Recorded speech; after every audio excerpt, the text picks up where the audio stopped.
Baik, Assalamualaikum warahmatullahi wabarakatuh. Balik lagi bersama kami di channel Titik-Titik. Jadi, untuk pembahasan kita kali ini adalah tentang bahan organik tanah atau BOT. Apa sih BOT itu? BOT atau bahan organik tanah dapat didefinisikan sebagai semua bahan yang berasal dari jaringan tanaman dan hewan, baik yang masih hidup maupun yang telah mati. Konova 1966 memberikan definisi BOT atau bahan organik tanah berasal dari sisa-sisa tanaman dan hewan yang ada di dalam tanah dan mengalami perombakan secara terus-menerus. Singkatnya begini, bahan organik tanah adalah bahan yang berasal dari senyawa organik yang telah mengalami dekomposisi. Sebagai informasi, komposisi tanah yang ideal itu terdiri dari 25% air, 25% udara, 45% partikel mineral, dan 5% bahan organik tanah. Proses dekomposisi bahan organik yang mudah dan sulit itu sangat bergantung pada senyawa CN. Semakin tinggi rasio senyawa CN yang ada pada bahan organik, maka proses dekomposisinya juga akan semakin cepat, dan begitu pun sebaliknya. Selain itu, proses dekomposisi juga bergantung pada kondisi lingkungan.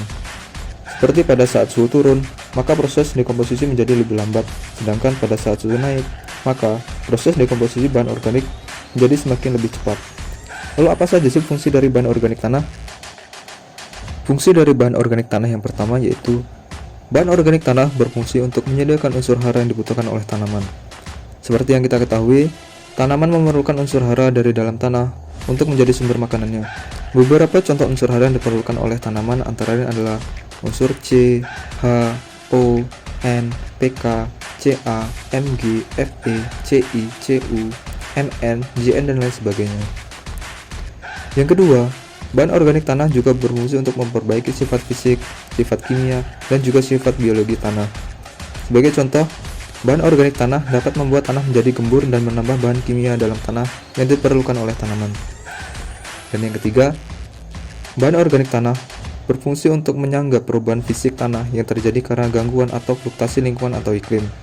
Yang keempat, bahan organik tanah mampu mengurangi kontaminasi lingkungan akibat pencemaran limbah dan juga mencegah kehilangan tanah akibat erosi karena bahan organik tanah dapat meningkatkan kemampuan daya ikat atau agregat tanah. Dan yang kelima, bahan organik tanah dapat mengurangi kebutuhan input eksternal seperti penggunaan pupuk kimia bagi tumbuhan serta membantu mendaur ulang residu organik atau bahan pembenah tanah. Mengingat begitu pentingnya bahan organik tanah bagi ekosistem tumbuhan, serta diperlukan waktu yang cukup lama untuk memproduksi bahan organik tanah, maka kita sebagai umat manusia harus mampu memanfaatkan bahan organik tanah dengan efektif dan efisien melalui berbagai cara budidaya tanaman yang lebih ramah lingkungan. Jangan sampai di masa depan, anak cucu kita nanti jadi tidak bisa lagi mendapatkan manfaat dari bahan organik tanah. Sekian dari kami. Wassalamualaikum warahmatullahi wabarakatuh.